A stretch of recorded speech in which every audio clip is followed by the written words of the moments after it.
I want to show you a stat that stopped me completely. Not because it's scary, but because once you understand it, you can't unsee it, and everything about how you handle money starts to look a little different.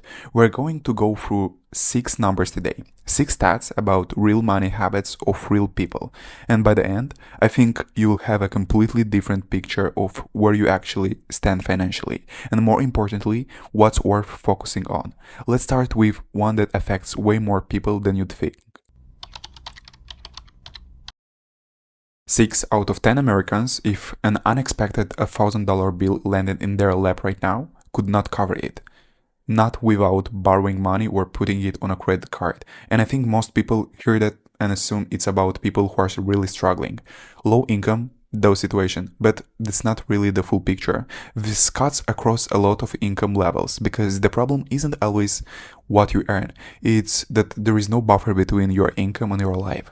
When you have no emergency fund, every unexpected thing becomes a financial emergency. Your car breaks down, credit card, medical bill, credit card, and credit card debt has a way of sticking around a lot longer than the emergency that caused it. So before anything else, before investing, before optimizing, having even 1 month of expenses saved somewhere separate does more of your financial stability than almost anything else you could do.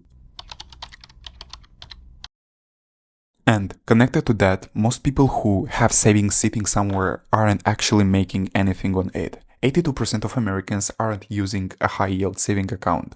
Most of that money is just sitting in a regular bank account earning close to nothing. Here's what that looks like in real numbers. $5,000 in a standard saving account at the national average rate earns you about $20 in a year.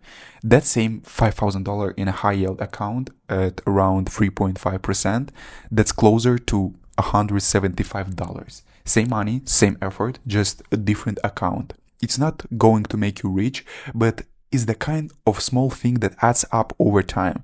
And honestly, it takes about 10 minutes to set up. There is really no reason not to do it. This is one generally surprised me. Nearly 1 in 3 people who move money from a 401k into an ROI, which is a pretty common thing to do when you leave a job, end up with that money just sitting in cash inside the account. Not invested, just sitting there. And it's not really their fault. What happens is when the money transfers over, it lands as cash by default. By brokerage doesn't automatically put it into anything.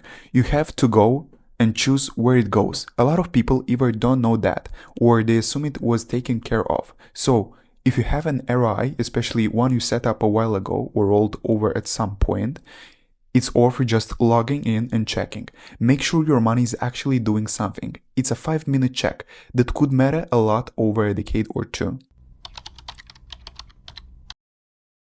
About 26% of people who trade in their car to buy a new one still owe more on that car than it's actually worth. The average gap is around $6,700. So you show up to the dealership thinking you are trading in a set and you are actually bringing debt with you into the new purchase. This happens because of how car loans have changed. 7-year loans are pretty common now, and when you stretch a loan that long, the car loses value faster than you paid down, especially if you bought during the last few years when the car prices were inflated. The simple way to avoid this: buy used.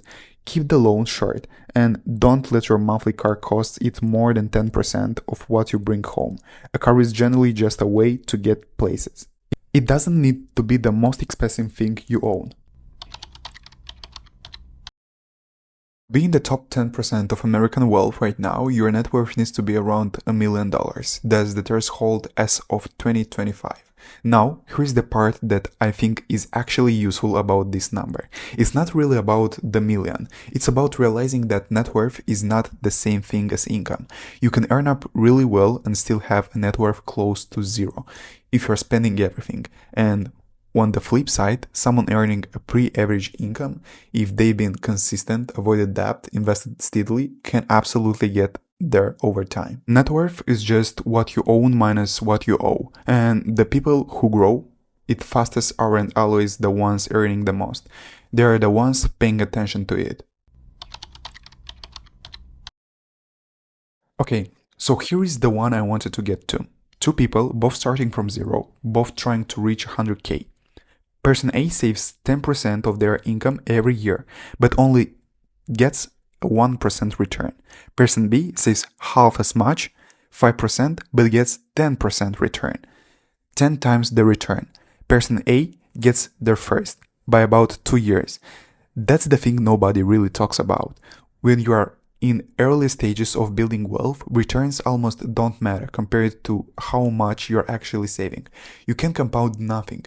The base has to be there first. So, if you're trying to figure out what to focus on, don't start with stock picks or chasing returns. Start with your savings rate. Even going from 5% to 8% makes a bigger difference than finding a slightly better investment. Get the habit locked in first. The compounding does the rest. So, those are 6 numbers. None of them are meant to stress you out. They're just honest snapshots of where most people are. And if even one of them made you stop and think, that's already worth something. Now, there's one thing I didn't bring up during this video. Knowing all of this is one thing, but having an actual system, knowing the order to do things in, what to prioritize, how to start, that's where most people get stuck. And I made a video that walks through exactly that. It's right here. Check it out if you want a practical side of everything we just talked about. And if any of these stats hit different for you, drop it in comments. I'm curious which one actually surprised you most. See you there.